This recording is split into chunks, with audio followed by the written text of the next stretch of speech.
as you can see, I'm actually acclimating my new cloggy clownfish. As you can see, they're very tiny, they're really cute, and I used the method that I've posted on Freeweave, which is going to be in the description.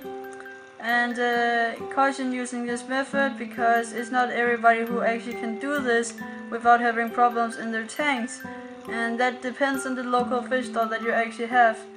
But anyways, you can see they are swimming around, looking at each other.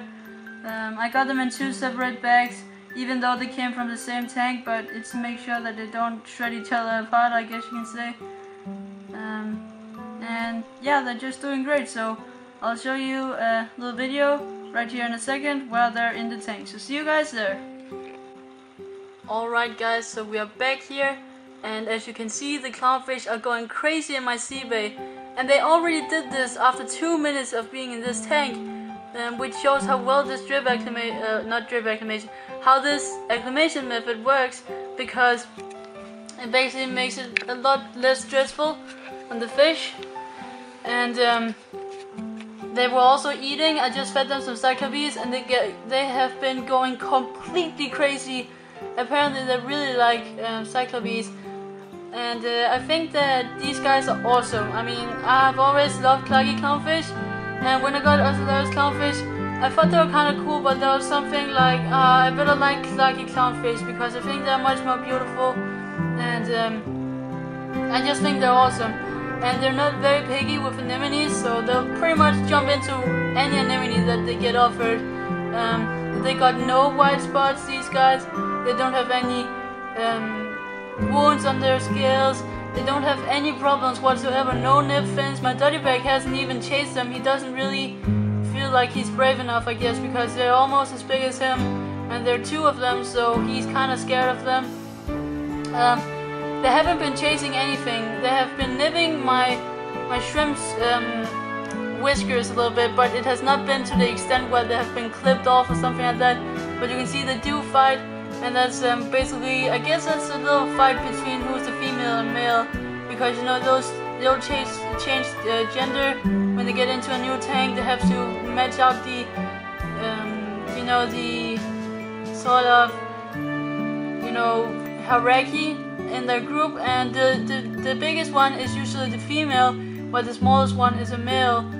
And we'll see how it goes, and I hope that I can actually manage to somehow breed these guys, anything like that. I really think that cloggy clownfish are really awesome, and I really like them.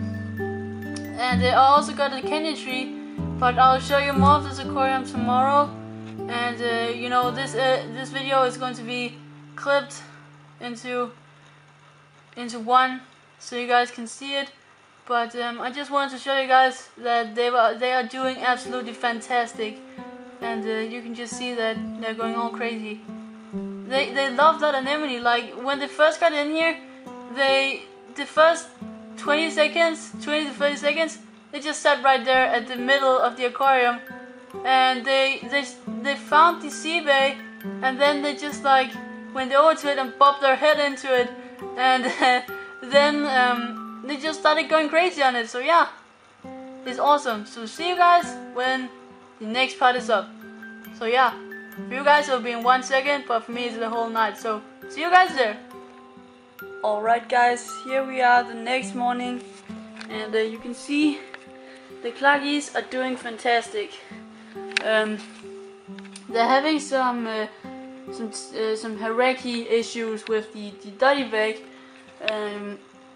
but they have been. It's actually not the dirty bag that chases the clownfish. It's actually the opposite. But I think that they will at some point they will sort it out, because I remember when I put my chromis in here, my dirty bag would also chase them a lot. But after a week or something like that, he would stop and he didn't care anymore. So I think that he just has to get used to these guys, and that's a normal thing with dirty bags. Whenever there comes a new fish, they're always going to be like, what is this? Why is he here? And stuff like that. So, you know.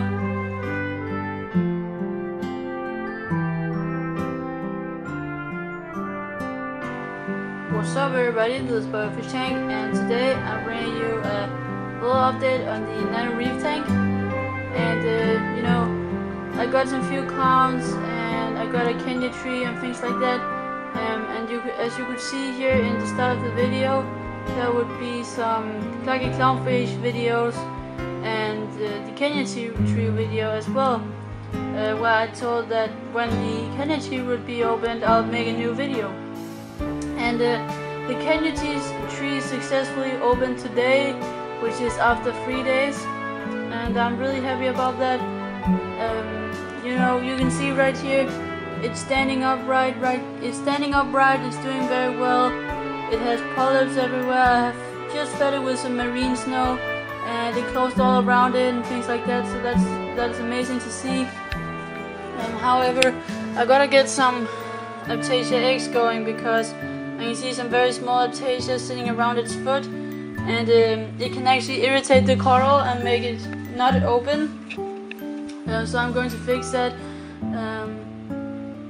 But anyway, they look really good. They have some great. It has some great polyp extension. It got some good. It got some good color as well. It got a nice fat foot, and I can't wait to see how much it will grow in the next couple of weeks or months. So that is going to be amazing. Anyway, the clownfish that I got are still doing very well. They still love my sea anemone, as you can see, and they're going all crazy. As you guys saw, they jumped right into the sea anemone after 2 minutes after they've been in this tank, and that is maybe because Clacky Clownfish is not so picky with anemones, so you know, they'll just jump right into them, which is really nice. I really like Clacky Clownfish, and these guys have never had any problems. They have no white spots, no strange behaviors, nothing. They're just perfect. They're doing very well. The chromis are doing very well as well. They're eating as much as usual, and you know, they're darting around, having some fun. Really like those guys. The Dottybag is doing fine as well, but he's kind of showing his aggressive behavior against the Clacky Clownfish, but it has not been so extreme, because when he just came into, when the Clacky Clownfish just got into the tank, he actually went down to them and kind of looked at them funny and things like that, but he didn't really want to chase them because they're almost as big as him, and there are 2 of them, so he's kind of scared of them, and you know, that's just how it is. But yeah, that is basically how it is. So the Dottybag actually got a nib on his tail from one of the clownfish, but it has regrown again, and you know, he's doing fine, and he's darting around the tank as usual, looking for anything to eat. The goby, which you can see the head of right there, is doing very well too, but I just sit here in front of the tank for like 2 minutes ago, and I moved my camera around, so he doesn't want to come out right now, but he was out 2 minutes ago sifting some sand. So he's doing very well as well. I actually managed to feed him, and I had some problems with feeding him the first couple of days, but I figured out that I actually have 3 methods of feeding this goby, and one of them is that I take some miso shrimp, I pour them out into some water so that they sink to the bottom, I dip them in some garlic and things like that, and then I basically take a syringe and I like inject them into the sand, and there will be these bubbles of miso shrimp, and he'll go around and sift the sand. When he gets those in his mouth, he'll eat them like it's live food, and he'll basically eat them and think, this is food. And you can do that with cyclopes as well, and that's what I've done once, and he also ate those. But right now he's actually, why is he coming out now when I'm sitting here with my baby? Hello there, hi. He's just sitting there, but you know, he actually eats a lot of pellets, and now he comes out. He actually eats a lot of pellets, and that kind of wonders me, because I've heard a lot of people who have trouble with feeding their gobies, and that they don't eat anything else than miso shrimp, but mine apparently also eats pellets. Maybe it's used to that from the store, I don't know, but just look at that. He apparently saw something move somewhere, I don't know what he saw, but he's going crazy sometimes. And he has dug a huge cave underneath that rock, and my rocks are not completely attached to the glass, so I'm kind of afraid that he might crush himself under the rocks when he have dug the cave big enough, and you know, the rock will collapse. But anyway, if he's not moving his cave from now on, if he somehow would collapse this rock, which I don't think he will, because this rock is very wide. You can see it goes all the way over here and all the way over there, and he has only dug a little hole that fills about this area right here, and then it goes out on the other side as well, so he can go over to the sea anemone, to the clownfish. But it's really funny to see this guy going around and digging and things like that. But it's like he kind of knows that he can't dig over this area and this area, but he knows that he can dig in that area and the rock won't collapse. So I will see what I can do. If he will dig more out, I will of course notice it, and I'll see what I can do. But if he somehow collapses the rock, it won't collapse the whole rockscape. It will only collapse that rock right there because it's not attached to the rest of the rocks. But anyways, he is, you know, doing pretty well, and he's eating a lot, and he's digging a lot, he's sifting some sand, some things like that, and he's just having fun, so that is really good to see. So let's get over the corals real quick. The frog spawn is growing pretty well as usual. The green star polyps are growing pretty well as well.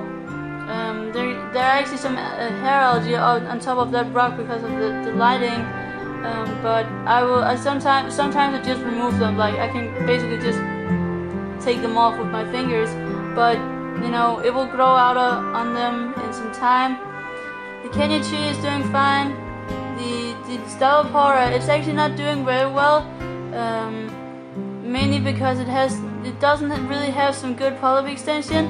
I definitely think I could keep some SPS corals in this tank, but I have bought them all the way from Germany, and they have been on a like 7 or 8 hour trip, and they might have been stinging each other if they have been closely together, and that might have been leading to some problems down the road. The same with the Aquapora. You can see it's bleaching towards the bottom and up along the rest of it.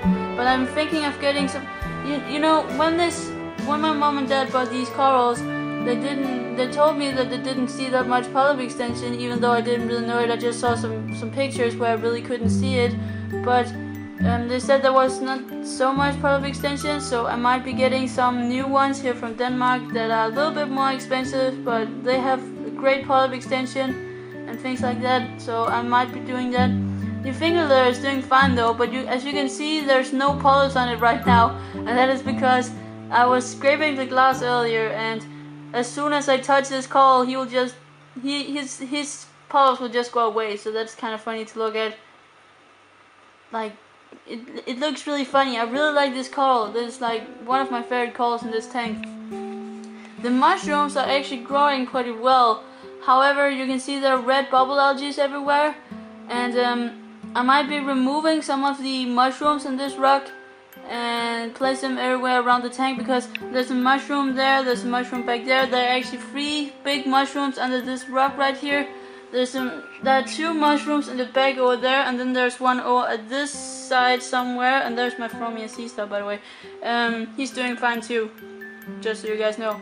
But I probably will change it out with some colony polyps, because I really like those corals, or some pallies or something like that, some zoanthus. I don't know, I just want something better, and I'll get an emerald crab that can kill all of those bubble algae, because I got lots of red bubble algae around my tank. Like, really, just look at that. But I really think they're very decorative. I think that they're pretty beautiful actually. And I actually got some green bubble algae on that Stylophora right there. Anyway, the Duncan coral has been growing extremely much. Like, it has a like gigantic, like when I turn off the palms, they're like, I can't even explain how big they are. They're really, really big. You can't really see their their real size right here with the palm bond, but it looks really cool. And they eat everything, pellets, anything like that, and it grows like crazy. I can see it grow every single week, so that is awesome. The sea bass is doing fine as well, so, and the shrimp is too. So yeah, that is basically the update on my Nano Reef tank, and I hope you enjoyed it. And yeah, see you guys in another video.